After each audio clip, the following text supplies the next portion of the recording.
नमस्कार।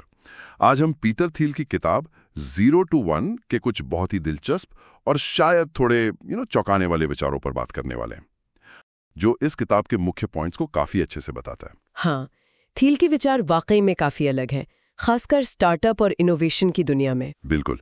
देखिए, स्टार्टअप्स की दुनिया में बहुत बातें होती हैं, लेकिन थील का नजरिया थोड़ा हटकर है।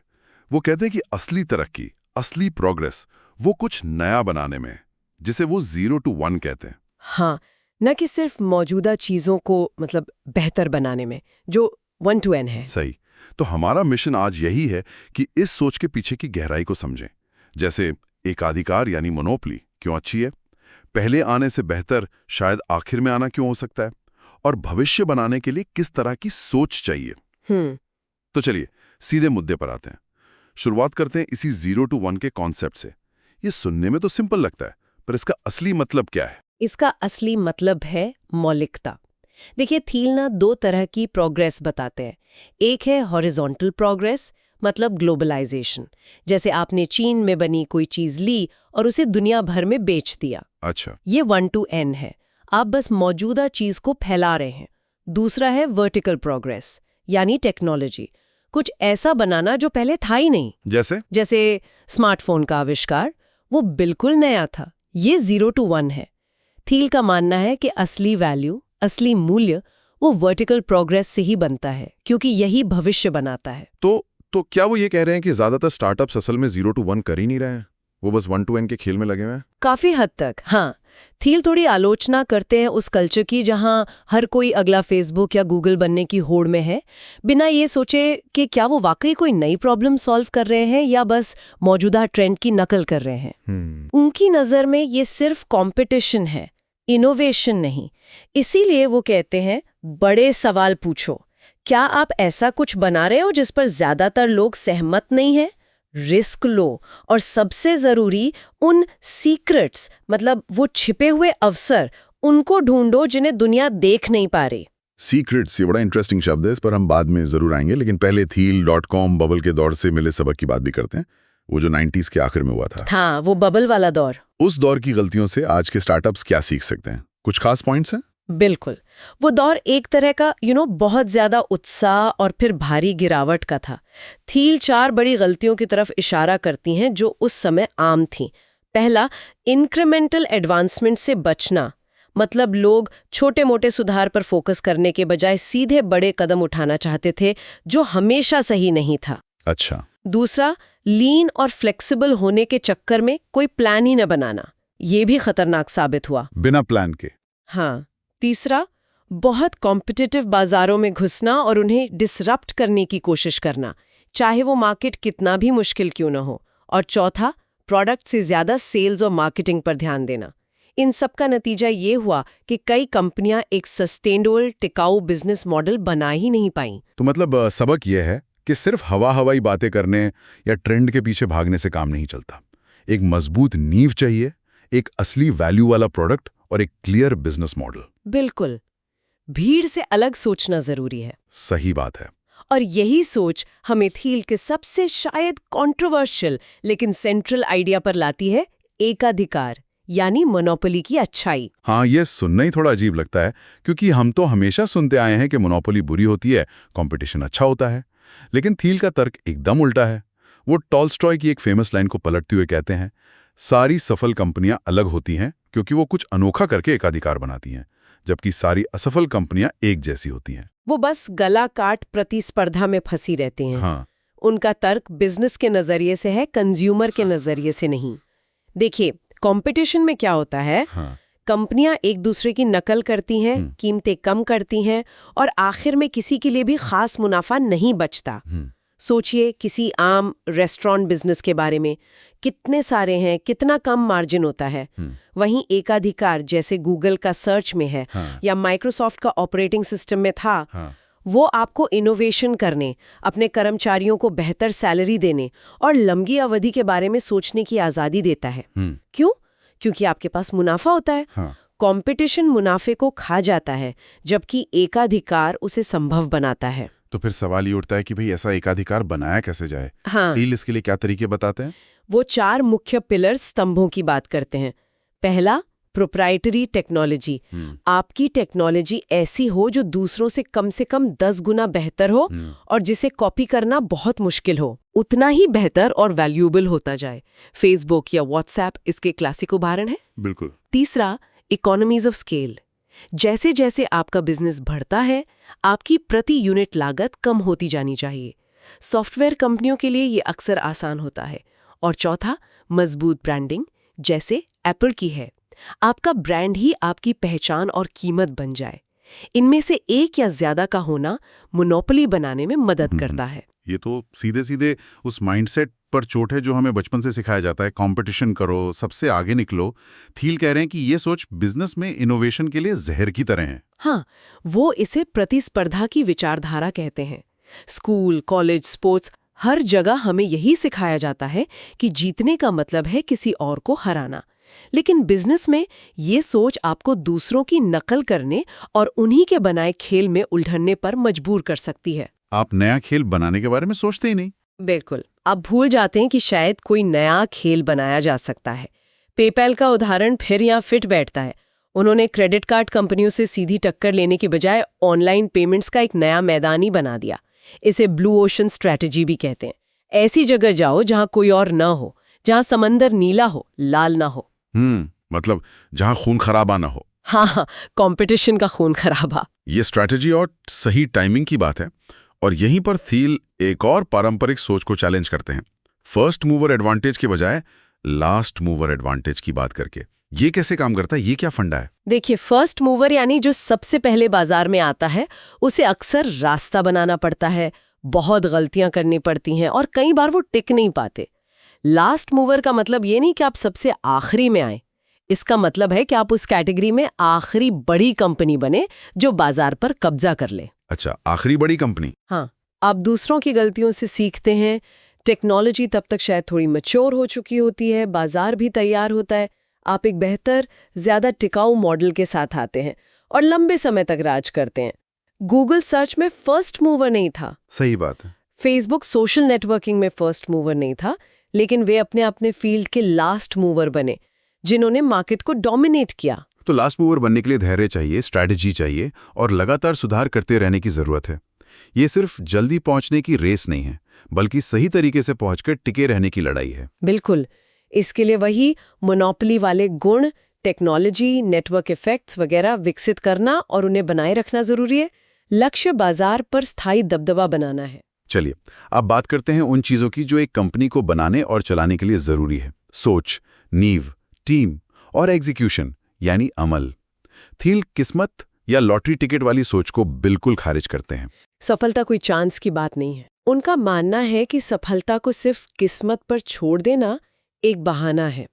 ये सोच आपको प्लान बनाने से रोकती है। हाँ, लक का थोड़ा रोल हो सकता है, लेकिन थील डेफिनेट ऑप्टिमिज्म यानी निश्चित आशावाद पर जोर देते हैं। निश्चित आशावाद। हाँ, मतलब भविष्य बेहतर होगा और उसे बेहतर बनाने के लिए हमारे पास एक ठोस योजना है, एक प्लान है। इसके उलट है इनडेफिनेट ऑप्टिमिज्म। भविष्य बेहतर तो होगा, पर कैसे होगा पता नहीं, बस उम्मीद है। थील कहते हैं कि महान कंपनियां निश्चित आशावाद से बनती हैं, ठोस प्लान्स और बोल्ड विजन से। और इसी विजन से जुड़ा है वो सीक्रेट्स वाला कॉन्सेप्ट, वो छुपे हुए मौके जिन्हें कोई और नहीं देख रहा। इन्हें कैसे खोजा जाए, क्या तरीका है? सीक्रेट्स वो सच है जो मुश्किल है, अनदेखे हैं, लेकिन संभव है। ये प्रकृति के बारे में हो सकते हैं, जैसे कोई वैज्ञानिक खोज, या इंसानों के बारे में हो सकते हैं, जैसे कोई अनकही जरूरत या कोई अनदेखा बाजार। इन्हें खोजने के लिए आपको अलग तरह से सोचना होगा।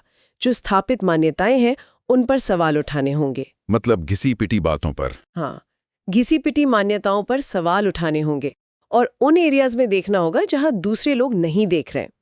थील मानते हैं कि अभी भी दुनिया में बहुत सारी सीक्रेट्स खोजने बाकी हैं और हर महान बिजनेस किसी न किसी सीक्रेट पर ही आधारित होता है।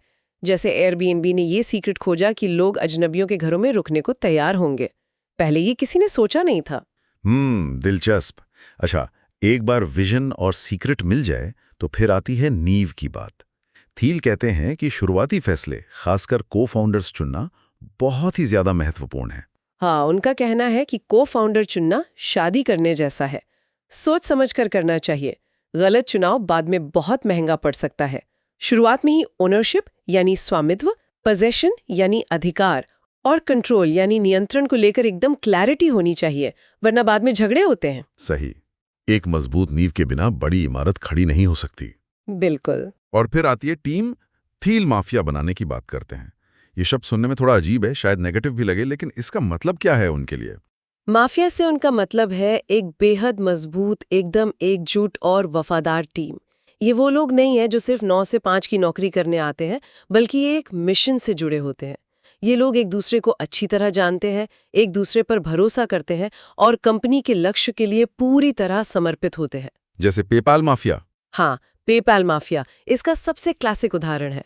उस टीम के लोग बाद में भी एक दूसरे के साथ जुड़े रहे और उन्होंने कई सफल कंपनियां बनाई, जैसे लिंक्डइन, यूट्यूब, टेस्ला, स्पेसएक्स।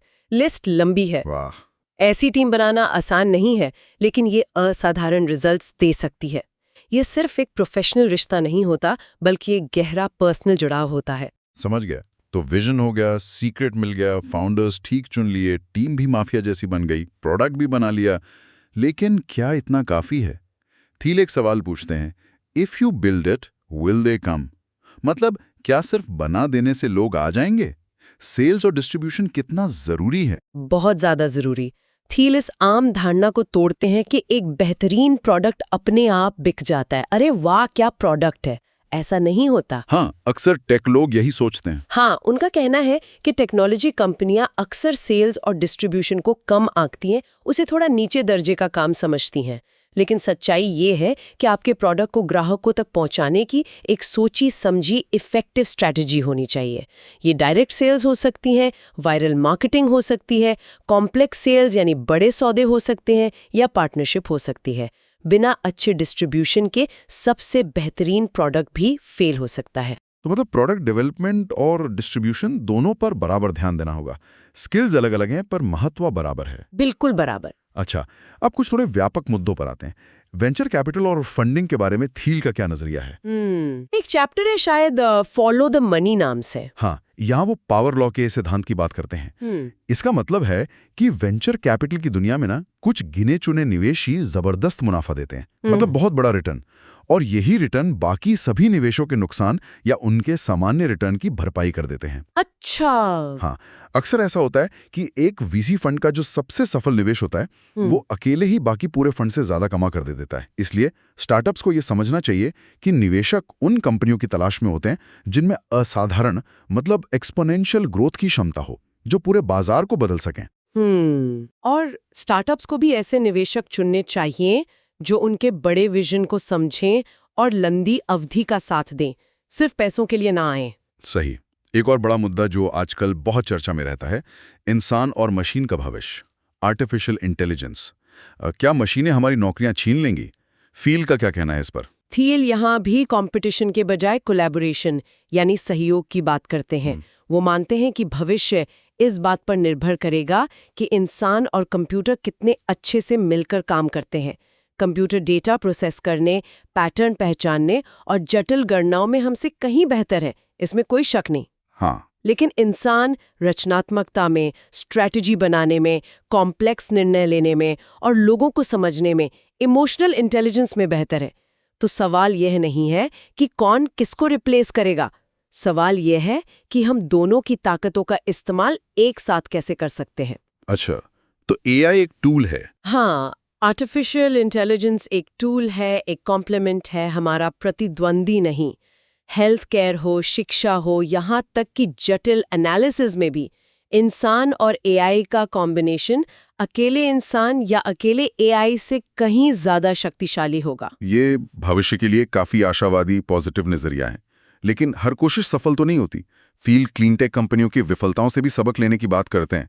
क्या गड़बड़ हुई थी वहां? क्यों फेल हुई इतनी सारी ग्रीन एनर्जी कंपनियां? हाँ, 2000 के दशक में क्लीन टेक में बहुत पैसा लगा था, बहुत उम्मीदें थीं, लेकिन कई कंपनियां बुरी तरह फेल हुईं।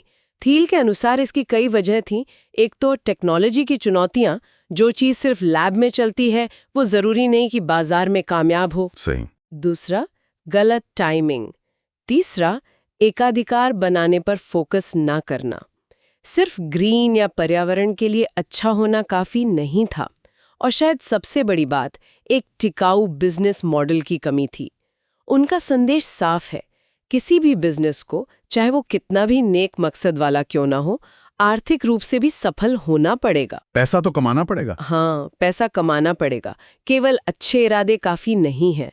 आपको एक वास्तविक समस्या हल करनी होगी, सही टीम बनानी होगी और बाजार की सच्चाई, उसकी इकोनॉमिक्स को समझना होगा। और अंत में फाउंडर की भूमिका, संस्थापक। थील द फाउंडर्स पैराडॉक्स की बात करते हैं। क्या खास होता है इन फाउंडर्स में? कुछ अजीब होते हैं क्या ये लोग? हाँ, सफल फाउंडर्स अक्सर असाधारण होते हैं और कभी-कभी अजीब भी लगते हैं। उनमें विरोधाभासी गुण हो सकते हैं। वो बहुत शर्मीले, इंट्रोवर्ट भी हो सकते हैं और साथ ही बहुत करिश्माई भी, विनम्र भी हो सकते हैं और बेहद आत्मविश्वासी, एरोगेंट भी लग सकते हैं। स्टीव जॉब्स जैसे लोग इसके क्लासिक उदाहरण हैं।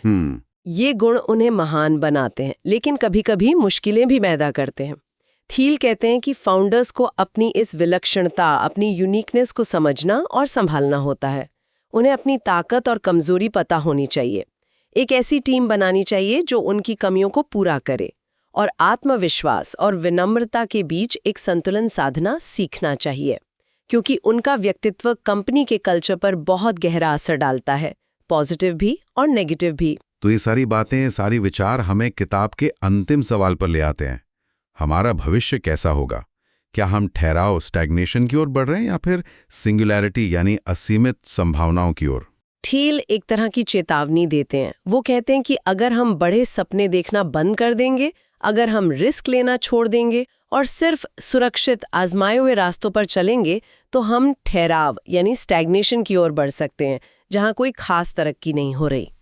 लेकिन अगर हम 0 to 1 वाली सोच अपनाते हैं, नई टेक्नोलॉजी बनाते हैं, बड़े सीक्रेट्स खोजते हैं, बड़ी समस्याओं को हल करने की कोशिश करते हैं, तो हम सिंगुलैरिटी यानी असीमित संभावनाओं वाले भविष्य की ओर बढ़ सकते हैं। तो अंतिम संदेश क्या है इस पूरी किताब का निचोड़? अंतिम संदेश आशा का है और जिम्मेदारी का भी। भविष्य पहले से लिखा हुआ नहीं है, इसे हमें बनाना है। थील हमें चुनौती देते हैं कि हम छोटी छोटी बातों में, छोटे कंपटीशन में उलझने के बजाय बड़ी समस्याओं को हल करने पर ध्यान दें, इनोवेशन करें, जोखिम लें और दुनिया को बेहतर बनाने के लिए साहसिक कदम उठाएं। प्रगति अपने आप नहीं होती, इसे इंसानों को करना पड़ता है। तो ये थी पीटर थील की 0 to 1 की दुनिया में हमारी आज की चर्चा। हमने देखा कि कैसे मौलिक इनोवेशन 0 to 1 वो मौजूदा चीजों को बेहतर बनाने 1 to n से अलग और शायद ज्यादा महत्वपूर्ण है। हाँ, और हमने एकाधिकार के उस विवादास्पद लेकिन शक्तिशाली विचार को समझा, लास्ट मूवर बनने की रणनीति जानी और एक सफल कंपनी बनाने के लिए जरूरी सोच, नींव, टीम और अमल के महत्व को देखा। साथ ही पैसा, तकनीक, विफलता और फाउंडर की भूमिका पर भी नजर डाली। सच में थील की ये किताब जो पारंपरिक बिजनेस सोच है, उसको वाकई चुनौती देती है। ये सिर्फ कंपटीशन करने के बजाय कुछ अनोखा बनाने, नकल करने के बजाय आविष्कार करने और छोटी समस्याओं के बजाय बड़ी समस्याओं को हल करने का आह्वान करती है। और यहीं पर एक विचार आता है सोचने के लिए। थील एकाधिकार बनाने पर इतना जोर देते हैं, खासकर अनोखी तकनीक या सीक्रेट्स के जरिए। आज जब हम बड़ी टेक कंपनियों की ताकत और उनके एकाधिकार को लेकर समाज में बढ़ती चिंता देखते हैं, हाँ, ये चिंता तो है। तो ये सवाल उठता है, जब कोई कंपनी 0 to 1 जाकर वाकई एक शक्तिशाली एकाधिकार बना लेती है, तो समाज के प्रति उसकी क्या जिम्मेदारी होनी चाहिए? कैसे ये सुनिश्चित किया जाए कि ये ताकत सिर्फ कुछ हाथों में केंद्रित न हो जाए, बल्कि इसका फायदा व्यापक रूप से समाज की भलाई के लिए इस्तेमाल हो? ये एक बहुत बड़ा और जरूरी सवाल है। हाँ, ये एक बड़ा सवाल है जिस पर शायद हम सबको सोचने की जरूरत है।